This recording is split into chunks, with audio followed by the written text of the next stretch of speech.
नमस्कार दोस्तों, श्याम एजुकेशन परिवार में एक बार फिर से आपका स्वागत है। तो दोस्तों बीएससी पार्ट थर्ड की अपन बात कर रहे थे। बीएससी पार्ट थर्ड में अपना जो चल रहा था ग्रुप होमोमोर्फिज्म अपना चैप्टर चल रहा था। और ग्रुप होमोमोर्फिज्म में अपन ने समाकारिता के बारे में पढ़ा था, अंतरकारिता के बारे में पढ़ा था, तुल्यकारिता के बारे में पढ़ा था, स्वाकारिता के बारे में पढ़ा था, कर्नेल ऑफ होमोमोर्फिज्म के बारे में पढ़ा था कि समाकारिता की अष्टी होती है उसके बारे में पढ़ा था। और उसके आगे अपन चलते हैं। तो सर एक बार इस गेट को बंद कर देना। तो अपन आगे चलते हैं। एक क्वेश्चन है उसके ऊपर डिस्कस करते हैं। देखो क्वेश्चन क्या है अपनी, अगर आप देखोगे तो एग्जाम्पल नंबर 6 जो दे रखा है वो दे रखा है कि एक ग्रुप है कि माना एक ग्रुप है जी, और जी जो ग्रुप है उसमें आयोटा -1 माइनस आयोटा और 1 चार एलिमेंट हैं। और ऐसा ग्रुप अपन ने पढ़ा है इसमें जो संक्रिया होती है वो गुणा संक्रिया। तो संक्रिया जो है वो है गुणात्मक संक्रिया।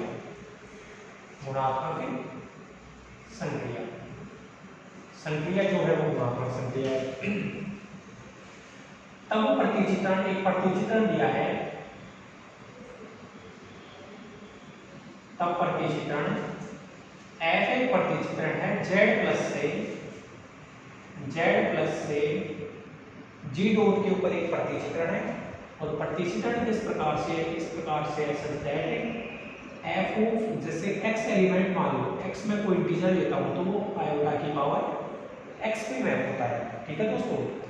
और x एलिमेंट आपको पता है कि f है वो z के एलिमेंट के ऊपर मैप हो रहा है। इसका मतलब x एलिमेंट है वो डोमेन में से है, for all x belongs to domain.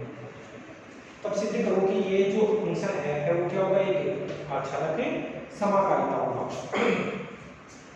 तब सिद्ध करो कि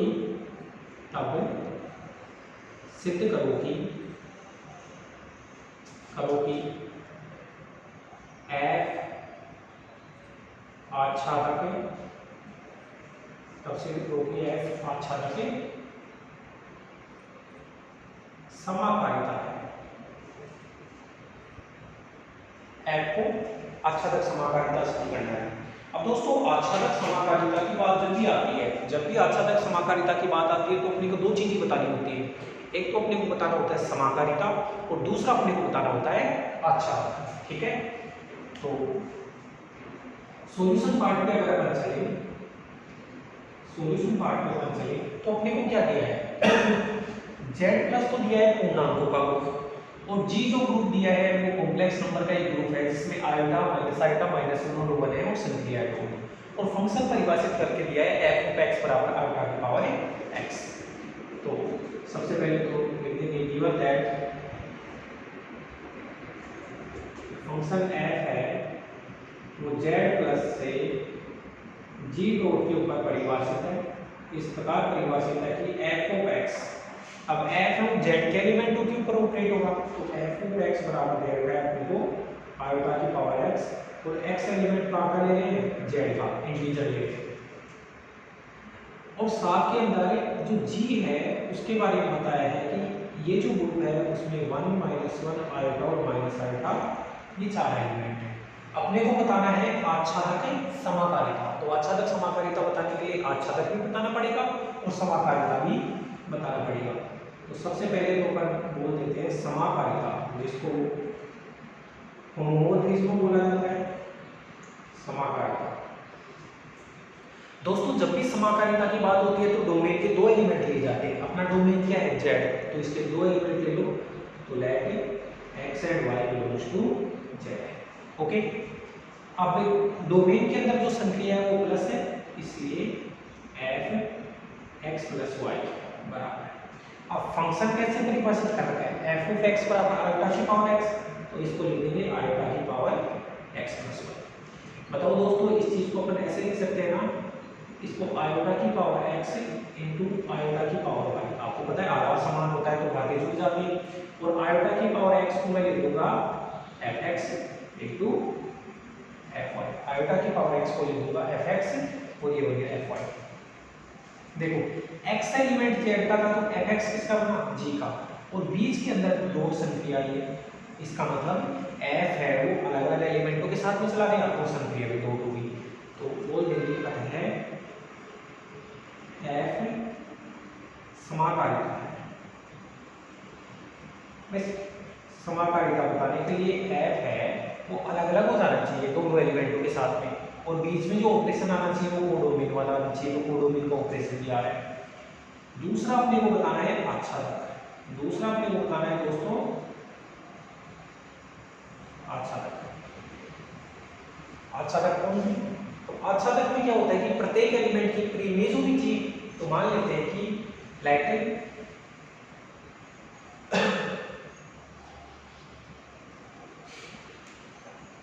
आच्छादक में देखो यहां से लिखता हूं कि let x belongs to z, let x element है वो z का कोई एलिमेंट है, x एलिमेंट z का कोई एलिमेंट है, तब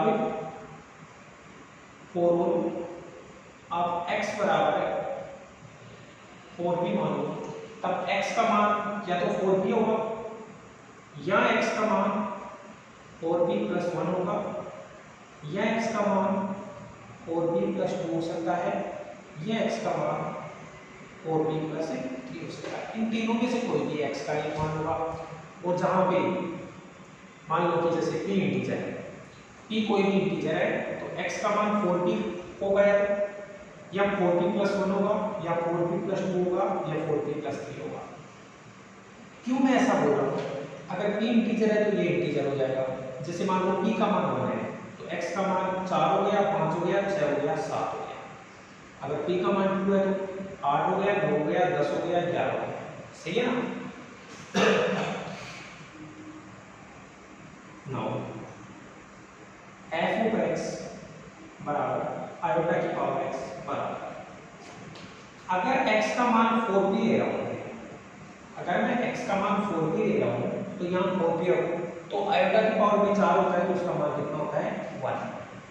अगर मैं x का मान 4p + 1 ले रहा हूं तो 4p + 1 लूंगा तो इसका मान ये बनेगा आयोटा की पावर 4p + 1, और आयोटा की पावर 4p का मान तो कितना हो जाता है, वो तो 1 हो जाता है। ऐसे लिखेगा ना आयोटा की पावर 4p + 1, तो आयोटा की पावर 4p × आयोटा, इसका मान 1, तो ये आयोटा बन गया। अगर 4p + 2 लोगे, अगर x का मान आप 4p + 2 लोगे तो ये -1 बनेगा, और x का मान 4p + 3 लेंगे तो माइनस आयोटा बनेगा। इसका मतलब क्या हुआ कि आप x के मान तो ये ले लो और ये ले लो, और x के मान को आयोटा के ऊपर लगाने से ये बन रहा है। तो बताओ 1 है, 1 की प्री इमेज भी आपको मिल रही है, आयोटा की प्री इमेज भी मिल रही है, -1 की प्री इमेज भी मिल रही है, और माइनस आयोटा की प्री इमेज भी मिल रही है, तो बोल दूंगा अर्थात L क्या है, आच्छादक। और दोस्तों आप इसको ऐसे समझो कि जैसे ये तो अपना z है और ये अपना g दिया है, g में तो 4 एलिमेंट है, 1 -1 आयोटा माइनस आयोटा।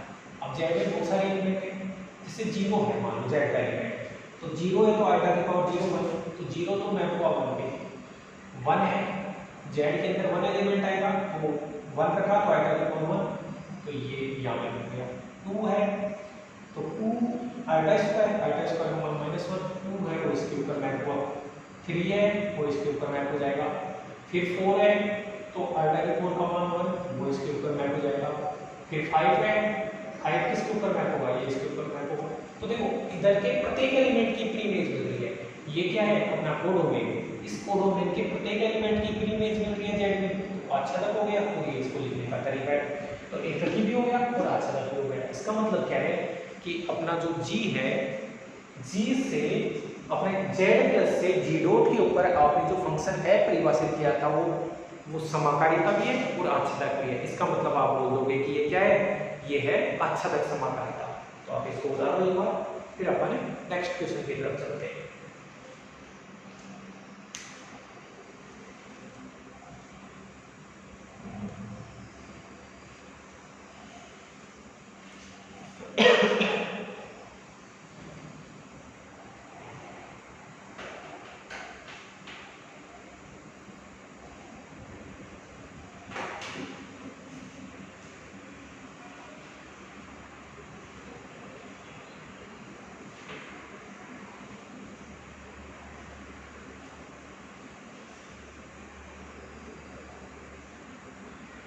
ठीक है दोस्तों, नेक्स्ट एग्जांपल की तरफ अपन चलते हैं। एग्जांपल नंबर 7 और कर लेते हैं, उसके बाद में क्वेश्चन ही है अपने।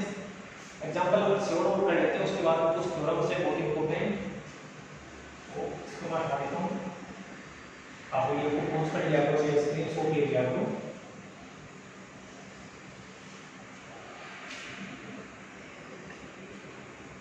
तो एक बार तो अपन एग्जांपल लिख देते हैं। एग्जांपल 7 है, किसी निश्चित अवयव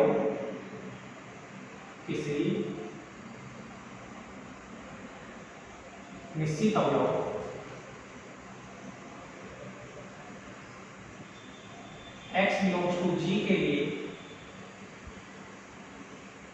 किसी निश्चित अवयव x बिलोंग्स टू g के लिए सिद्ध करो कि प्रतिचित्रण, सिद्ध करो कि प्रतिचित्रण, और प्रतिचित्रण अपने को दे रखा है f g से g such that f of a बराबर दे रखा है x inverse dx for all. अब बताओ a एलिमेंट है वो किसका होगा, for all a belongs to g, एक स्वाकारिता है। क्या बता रहे हैं, आपको दिया है कि x एलिमेंट तो फिक्स है, g का एलिमेंट है, और आपको एक प्रतिचित्रण ये परिभाषित करके दिया है, g से g के अंदर परिभाषित हो ऐसे है। अब सिद्ध करो कि प्रतिचित्रण एक स्वाकारिता है, एक स्वाकारिता है दोस्तों, स्वाकारिता। तो स्वाकारिता का मतलब क्या होता है भाई, सेम ग्रुप से सेम ग्रुप के ऊपर जो तुल्यकारिता होती है उसको स्वाकारिता कहा जाता है। सेम ग्रुप से सेम ग्रुप के ऊपर जो तुल्यकारिता होती है उसको स्वाकारिता कहा जाता है। तो स्वाकारिता बताना है तो तुल्यकारिता बताना पड़ेगा। तो सॉल्यूशन में ये तो इसमें लिख देंगे। तो सॉल्यूशन पार्ट में अगर अपन चले, सॉल्यूशन पार्ट में अपन चले तो सबसे पहले तो क्या दिया है वो लिखना है। दिया गया है कि f g से g किस प्रकार परिभाषित है, सच दैट f को a बराबर देखो, यहाँ पे x इनवर्स ये जो एलिमेंट a है वो बीच में डलेगा और यहाँ पे x, for all a belongs to, ये दिया है। स्वाकारिता सिद्ध करना है, स्वाकारिता सिद्ध करना है, इसका मतलब अपने को तुल्यकारिता सिद्ध करना है, और तुल्यकारिता सिद्ध करने के लिए एक की आच्छादक और समाकारिता बताना पड़ेगा। तो सबसे पहले तो बता देते हैं, जैसे पहला है अपन समाकारिता बता देते हैं।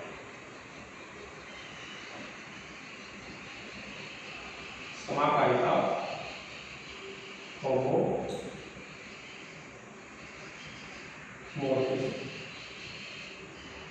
होमोमोर्फिज्म कैसे बताते हैं दोस्तों, जब भी होमोमोर्फिज्म की बात करते हैं तो अपना जो डोमेन है उसके दो एलिमेंट माने जाते हैं। तो let a and b belongs to G। आपने डोमेन के दो एलिमेंट मान लिए, डोमेन के दो एलिमेंट मानने के बाद में देन आप यहाँ पे लिखोगे f a b, क्योंकि गुणा संक्रिया इसमें दिया तो नहीं है लेकिन गुणा संक्रिया मानना है कि ये एलिमेंट गुणा में, इसलिए आप देखो जैसे f a बराबर ऐसे है तो बताओ यहाँ पे f a b बराबर x इनवर्स, बीच में a b और यहाँ पे लिख दिया हमने x, जैसा परिभाषित करके दिया था वैसे लिख दिया। अगर दोस्तों आप यहाँ पे x इनवर्स a और यहाँ पे आप x इनवर्स dx ऐसा लिख दो तो कोई ऑब्जेक्शन नहीं होना चाहिए। क्यों? क्योंकि x इनवर्स का मान आइडेंटिटी होता है और आइडेंटिटी को एलिमेंटों से गुणा करने से कोई इफेक्ट नहीं होता है। बट क्योंकि g है वो ग्रुप है तो शास्त्रीय नियम लगाता है x इनवर्स ax, इन तीन एलिमेंटों को एक जगह ले लो और पीछे के तीन एलिमेंट x इनवर्स dx इनको एक जगह ले लो। कौन सा नियम? शास्त्रीय का। कौन सा नियम? शास्त्रीय का नियम। अब देखो ये क्या बन गया, बीच में a आ रहा है तो ये बन गया f है, इसमें बीच में b आ रहा है तो ये बन गया f। तो यहाँ से देखो f है वो दोनों एलिमेंटों के साथ में अलग अलग हो गया, दोनों एलिमेंटों के साथ में अलग अलग हो गए। यहाँ a और b के बीच में गुणा संक्रिया थी तो यहाँ f और b के बीच में गुणा संक्रिया आ गई, अर्थात f क्या है, एफ समाकारिता है, अर्थात एफ क्या है, समाकारिता है। समाकारिता तो ऊपर ही बता दिया। दूसरा अपन बता देते हैं वन वन, जिसको बोला जाता है एककी। एककी में क्या होता है कि अभी मैं पिछले भी लेक्चर में भी आपको बताया था कि इमेज सेम लेके चलते हैं और एलिमेंट सेम बताते हैं। तो मान लो let A and B element belongs to G, domain के एलिमेंट माने A and B belongs to G such that A और बी की इमेज सेम है, मतलब एफ ए बराबर क्या है, एफ बी है। एफ ए बराबर एफ बी लेके चल रहे हैं, और अगर अपन ए बराबर बी सिद्ध कर देंगे तो अपना प्रूफ हो जाएगा। तो देखो एफ ए, अब बताओ एफ ए को दोस्तों क्या लिख सकते हैं यहाँ से, एक्स इनवर्स ए एक्स, एक्स इनवर्स ए एक्स, और एफ बी को क्या लिख सकते हैं, एक्स इनवर्स बी एक्स। ठीक है, एक बार तो अपन वाम-निरसन नियम लगा लेते हैं, वाम-निरसन नियम लगा लेते हैं, जिसको लेफ्ट कैंसिलेशन लागू होते हैं। तो लेफ्ट वाला एक्स इनवर्स इस एक्स इनवर्स को काट निकाल, तो ये बना ए एक्स बराबर बी एक्स। अब देखो दक्षिण साइड में, राइट साइड में एक्स है, तो दक्षिण निरसन नियम लगा देते हैं, दक्षिण निरसन नियम, दक्षिण निरसन नियम लगाएंगे तो एक्स भी कटेगा, और ये बना ए बराबर बी। तो इमेज सेम लेके चले थे, ए और बी की इमेज सेम लेके चले थे, एलिमेंट को सेम बता दिया। इसका मतलब क्या होगा, अर्थात प्रतिचित्रण, अर्थात प्रतिचित्रण एफ एककी है, प्रतिचित्रण एफ क्या है, एककी है। ठीक है दोस्तों, समाकारिता हो गया, एककी हो गया। तीसरा अपन को बता रहा है आच्छादक, तीसरा अपने को बता रहा है आच्छादक। आच्छादक जिसको ऑन्टो बोला जाता है। आच्छादक क्या होता है, आच्छादक में दोस्तों अपन ये बताते हैं कि कोडोमेन के प्रत्येक एलिमेंट की प्रीमेज मिलनी चाहिए, तब तो आच्छादक है, वरना आच्छादक नहीं है। तो देखो, अब देखो कोडोमेन कहाँ है, जी से जी है तो ये कोडोमेन है, तो इस कोडोमेन का एलिमेंट लेके चल रहा हूँ, तो फॉर ए बिलोंग्स टू जी, इसका ए एलिमेंट लेके चलते हैं कोडोमेन का। ए बिलोंग्स टू जी के लिए अवयव X A X inverse belongs to जी।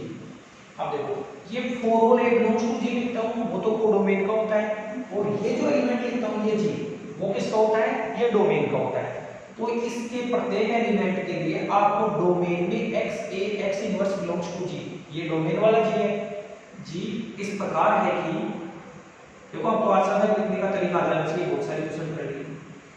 तो for all A belongs to G के लिए अवयव X A X inverse belongs to G इस प्रकार है कि एफ, अब ये एलिमेंट तो डोमेन का, तो F x A X inverse बराबर है।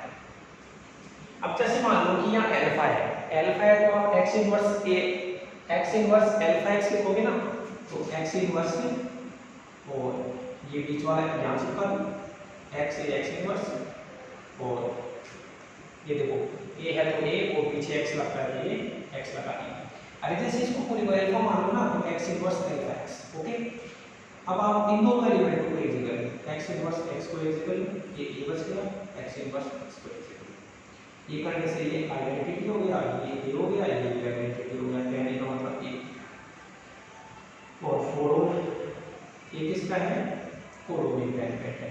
तो बताओ आपने कोडोमेन के प्रत्येक एलिमेंट की प्रीमेज मिली या नहीं मिली, कोडोमेन का प्रत्येक एलिमेंट ए लेके चला था और ए की preimage X A X inverse इसके अंदर मिल गई डोमेन में। तो for all A belongs to G के लिए X A X inverse belongs to G इस प्रकार की याद है, अर्थात एफ आच्छादक, अर्थात एफ आच्छादक प्रतिचित्रण है। एफ जो है वो आच्छादक प्रतिचित्रण है, आच्छादक में हो गया। तो अब क्वेश्चन को तो मैं उठा लेता हूँ, तो इसके बाद में क्या लिखना है, यहाँ लिख देता हूँ। स्पष्ट है कि एफ जी से जी पर मतलब ये तो डोमेन ये को डोमेन, सेम ग्रुप से सेम ग्रुप पर एक की आच्छादक है, सेम ग्रुप से सेम ग्रुप के ऊपर एक की आच्छादक है, वह समाकारिता है। एक की आच्छादक वह समाकारिता है, अर्थात और सेम ग्रुप से सेम ग्रुप के ऊपर एक की आच्छादक जो समाकारिता होता है वो क्या होता है, अर्थात स्वाकारिता है। सेम ग्रुप से सेम ग्रुप के ऊपर एक की आच्छादक को समाकारिता है, उसको स्वाकारिता बोला जाता है। और अपने को स्वाकारिता ऑटोमॉर्फिज्म ही अपने को प्रूव करना था। तो दोस्तों ये अपन ने किया है, यहाँ पे अपन ने समाकारिता बता दिया, ये एक की बता दिया, ये आच्छादक बता दिया। तो एक बार इसको राइट डाउन करो और देखो इसके लिए अगर ये बोलो कि ये कैसे है, ये याद रखना पड़ेगा इस क्वेश्चन के अंदर। तो इस पर इसको राइट डाउन करो और ये तो अपना क्वेश्चन के अकॉर्डिंग जो ऐसे परिभाषित करके देखते हैं ना, इसके अकॉर्डिंग इसको चूज किया जाता है, ठीक है। तो अब राइट डाउन करो, फिर अपन आगे चलते हैं इसके आगे।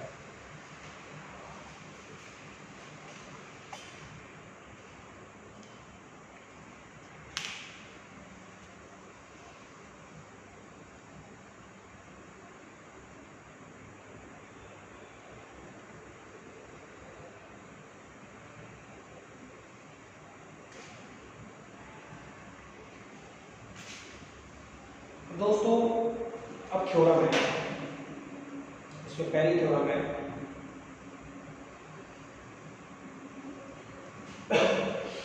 मैं इसको हटा देता हूँ, आप स्क्रीनशॉट वगैरह ले लिया करो इनका। चलो फिर रख कर देता हूँ इसको।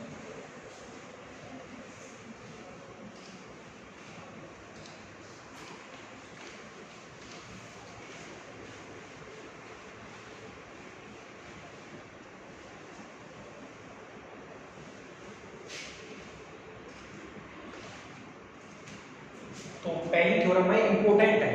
इंपॉर्टेंट कैसे है कि इसका जो स्टेटमेंट है ना वो आपको याद करना है।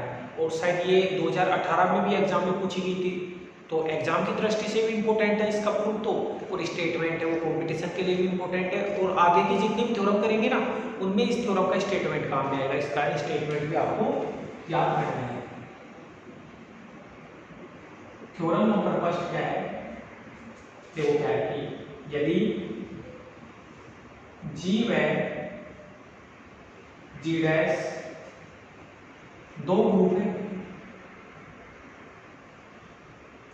यदि जी और जी डैश दो ग्रुप हैं जिनके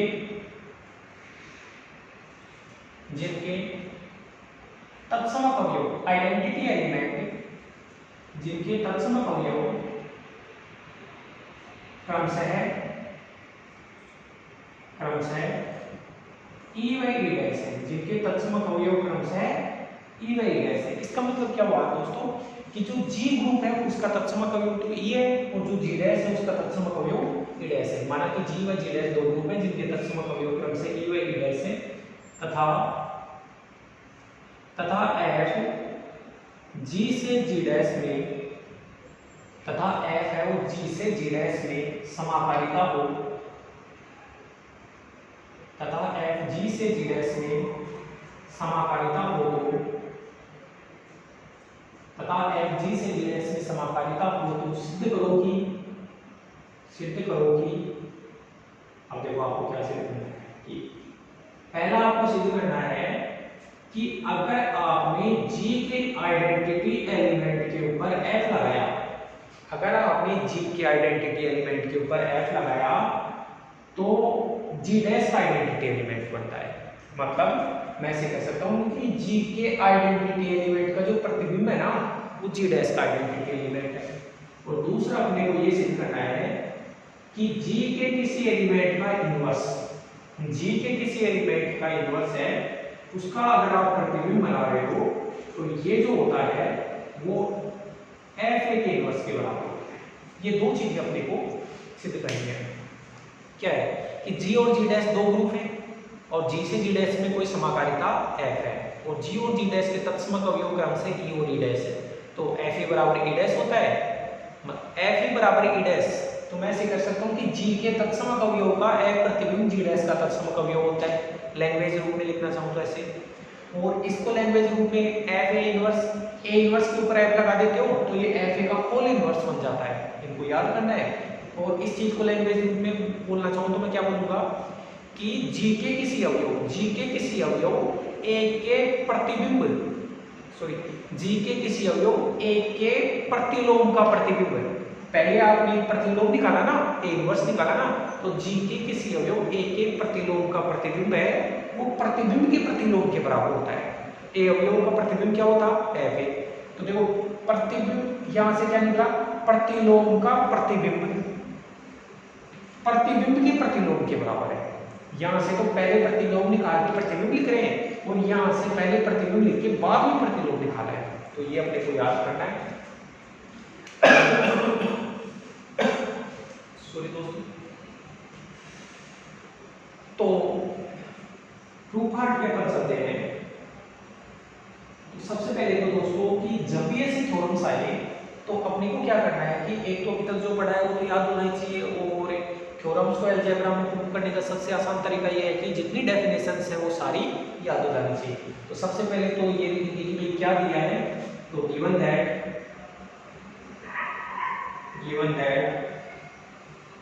जी व जी डैश दो ग्रुप है, दिया गया है कि जी व जी डैश दो ग्रुप है तथा एफ जी से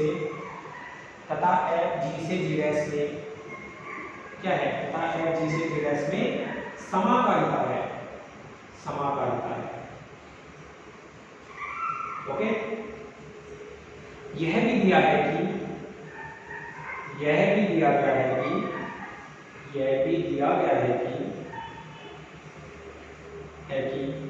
ई व ई डैश क्रमशः जी व जी डैश के आइडेंटिटी एलिमेंट है। यह भी दिया गया है कि जो ई और ई डैश है वो जी और जी डैश के आइडेंटिटी एलिमेंट है। इसका मतलब जी का आइडेंटिटी एलिमेंट तो ई और जी डैश का आइडेंटिटी एलिमेंट है, तो जो दिया है वो तो लिख दिया। सबसे पहले पहला अपन प्रूव करते हैं, ठीक है दोस्तों। तो लेट ए बिलोंग्स टू जी, मान लो कि ए एलिमेंट आपने जी का मान लिया, तब तत्समक की परिभाषा से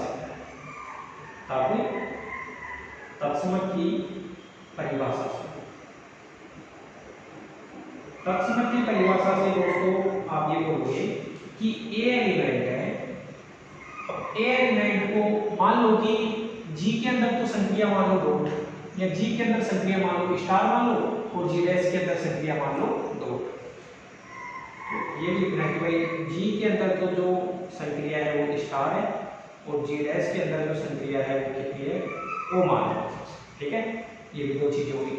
तो देखो ए स्टार ई बराबर ई स्टार ई, क्योंकि ए एलिमेंट भी जी का और आइडेंटिटी जी का, तो तत्सम की परिभाषा लिख दिया। अब दोनों तरफ एफ अप्लाई कर दो, एफ ए स्टार ई बराबर एफ ए बराबर एफ ई स्टार, आपने एफ भी अप्लाई कर दिया। अब दोस्तों की एफ जो है, एफ समाकारिता है, एफ है वो क्या है, एफ के समाकारिता है। समाकारिता है तो बताओ यहाँ समाकारिता की कंडीशन लगाएंगे तो ये हो जाएगा F a o F E, क्योंकि समाकारिता में जो एफ है वो दोनों के साथ अलग अलग चला जाता है, और यहाँ पे कोडोमेन का ऑपरेशन आ जाता है। कोडोमेन आपने जी डैश माना है, जी डैश के किसी संक्रिया को लगा दी, तो ये क्या बना, ये बना एफ ए बराबर एफ ई ओ एफ। ठीक है दोस्तों। अब ए एलिमेंट तो था जी का, और एफ ए एलिमेंट किसका बना, एफ ए एलिमेंट बना जी डैश का, तो ये भी जी डैश का element, F A element E element था जी का, और जी के एलिमेंट के ऊपर एफ लगाते ही जी डैश का एलिमेंट बन जाता है। तो ये भी जी डैश का एलिमेंट, ये भी जी डैश का एलिमेंट। अब केवल इतने के ऊपर फोकस करो आप, यहां से लेकर यहां तक फोकस करो, तो ये भी जी डैश का एलिमेंट, ये भी जी डैश का एलिमेंट, ये भी जी डैश का एलिमेंट। तो जी डैश के एलिमेंट को इस एलिमेंट से गुणा करने से वापस यही एलिमेंट आ गया। जी डैश के इस एलिमेंट को एफ ई से गुणा करने से वापस एफ ए आ गया। इसका मतलब ये जो भी है वो जी डैश का आइडेंटिटी है। अरे ये आइडेंटिटी है तभी तो इस एलिमेंट को एफ ए को इससे गुणा करने से वापस एफ ए आया। तो मैं क्या बोलूंगा यहाँ से, इसका मतलब ये है कि जो एफ ई है वो जी डैश का क्या है, जी डैश का आइडेंटिटी है। आप यहाँ से देखो ना, आप यहाँ से देखो कि एफ ए को एफ ई से गुणा करने से एफ ए आ गया। इसका मतलब एफ ई क्या बन गया, आइडेंटिटी बन गया। और दोस्तों यहाँ करता हूँ मैं, इसका मतलब जो एफ ई है, आपने जी डैश का आइडेंटिटी पहले कितना माना है, आपने जी डैश का जो आइडेंटिटी माना है वो ई डैश को माना है, और यहाँ से एफ ई आइडेंटिटी आ रहा है। इसका मतलब एफ ई है वो किसके बराबर है, ई डैश के बराबर है। या फिर आप ऐसे सोचो नॉर्मली, ये जी डैश का एलिमेंट, यहाँ कोई एलिमेंट और वापस इस एलिमेंट के साथ ऑपरेशन करने से एफ ई आ गया। इसका मतलब यहाँ क्या आना चाहिए, यहाँ जी डैश का आइडेंटिटी एलिमेंट आना चाहिए, और जी डैश का जो आइडेंटिटी एलिमेंट होता है वो ई डैश होता है। जबकि आ क्या रहा है, आ एफ ई रहा है, आपको एफ ई रहा है और आना चाहिए ई डैश आना चाहिए। इसका मतलब एफ ई बराबर कितना हो गया, ई डैश हो गया। तो इसको लैंग्वेज रूप में लिखना चाहूँ, अर्थात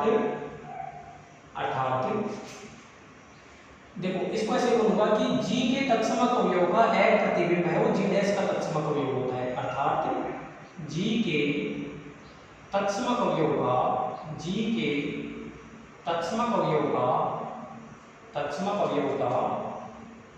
एफ प्रतिबिंब जी के तत्समक अवयव का एफ प्रतिबिंब जी डैश का तत्समक अवयव होता है,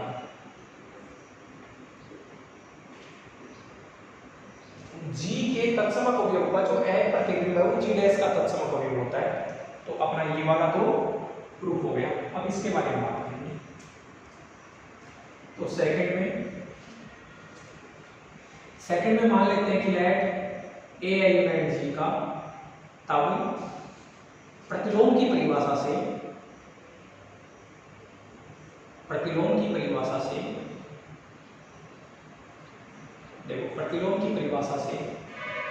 मतलब मैं ये लिख सकता हूँ ना कि ए स्टार प्रतिलोम की परिभाषा से ए स्टार ए इनवर्स बराबर आइडेंटिटी, ए एलिमेंट जी का है और जी के एलिमेंट ए इनवर्स से संख्या का है, तो आइडेंटिटी बराबर ए इनवर्स स्टार है। ठीक है, दोनों तरफ एफ अप्लाई करो, तो एफ ए स्टार ए इनवर्स बराबर एफ ई बराबर एफ ए इनवर्स स्टार। ठीक है, अब एफ को समाकारिता दिया है, तो समाकारिता की कंडीशन लिखूंगा तो जो एफ है वो दोनों एलिमेंट के साथ चला जाएगा, तो f a o f a inverse बराबर एफ ई, और इसको लिखोगे तो ये बनेगा f a inverse o f, ये बन गया। अब देखो एफ ए है, अच्छा एक ही स्टेप अगर और लिखना चाहिए तो f a o f a inverse बराबर एफ ई, तो यहाँ से किसके बराबर सिद्ध कर दिया, ए डैश के बराबर एफ ए इनवर्स ओ। दोस्तों अब एफ ए एलिमेंट को, अब यहाँ तक देखो, केवल यहाँ तक एफ ए एलिमेंट को इस एलिमेंट से गुणा करने से आइडेंटिटी आ रहा है, एफ ए एलिमेंट को इस एलिमेंट से गुणा करने से आइडेंटिटी आ रहा है। अब एफ ए एलिमेंट किसका है, जी डैश का, तो जी डैश के एलिमेंट एफ ए को आपने इस एलिमेंट से गुणा किया तो जी डैश का आइडेंटिटी आ गया। इसका मतलब ये जो भी है वो एफ ए का प्रतिलोम है। यहाँ ये जो भी है वो क्या है, एफ ए का प्रतिलोम है। तो ये है क्या एक्चुअल में, ये है एफ ए इनवर्स, और आना क्या चाहिए था, यहाँ पे आना चाहिए था एफ ए का फुल इनवर्स। देखो ये एफ ए और यहाँ पे आप एफ ए का होल इनवर्स रख दो, आप यहाँ पे एफ ए का होल इनवर्स रख दो, तो एलिमेंट और एलिमेंट का इनवर्स आइडेंटिटी बन जाएगा ना। तो आना तो यहाँ ये चाहिए था, जबकि आ ये रहा है। इसका मतलब मैं क्या बोलूंगा कि एफ ए इनवर्स बराबर एफ ए का होल इनवर्स। ठीक है दोस्तों, देखो एफ ए, अब यहाँ पे आना ये चाहिए था लेकिन आ ये रहा है, इसका मतलब ये दोनों बराबर है। इस चीज को मैं लैंग्वेज रूप में बोलना चाहूँ, लैंग्वेज रूप में बोलना चाहूँ तो मैं क्या बोलूँगा, देखो कि जी के अवयव, जी के किसी अवयव के प्रतिलोम, क्योंकि ये प्रतिलोम है ना, जी के किसी अवयव के प्रतिलोम का एक प्रतिबिंब, जी के किसी अवयव के प्रतिलोम का एफ प्रतिबिंब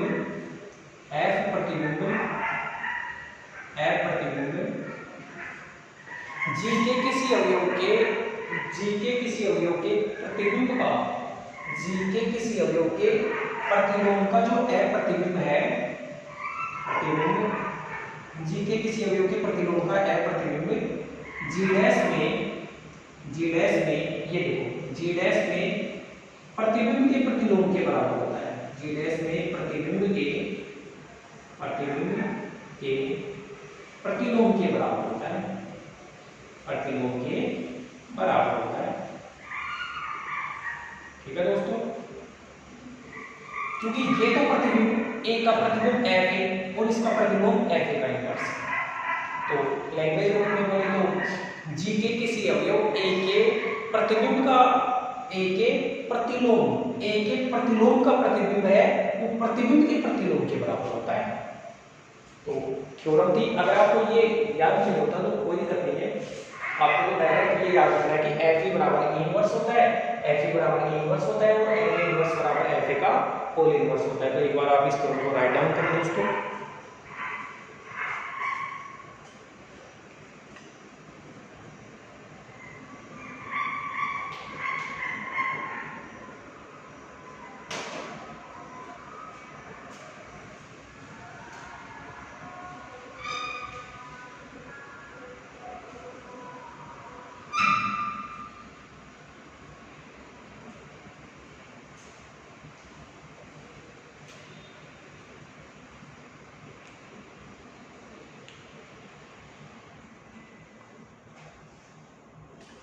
तो ठीक है दोस्तों, इस लेक्चर में अपन इतना ही पढ़ते हैं, फिर जो अपना अगला लेक्चर जो आएगा उसके अंदर इसके आगे की थ्योरम्स के बारे में डिस्कस करेंगे। तो ये जो थ्योरम थी उसका स्टेटमेंट अपने को याद रखना है कि एफ ए बराबर ई डैश होता है और एफ ए इनवर्स बराबर एफ ए का होल इनवर्स होता है। तो आप इनको याद करना, समझना, अगर कोई प्रॉब्लम हो तो कमेंट बॉक्स में डालना और ज़्यादा से ज़्यादा वीडियो को लाइक करना, चैनल को शेयर सब्सक्राइब करना। तो धन्यवाद दोस्तों, अपन नेक्स्ट लेक्चर में मिलते हैं। ओके।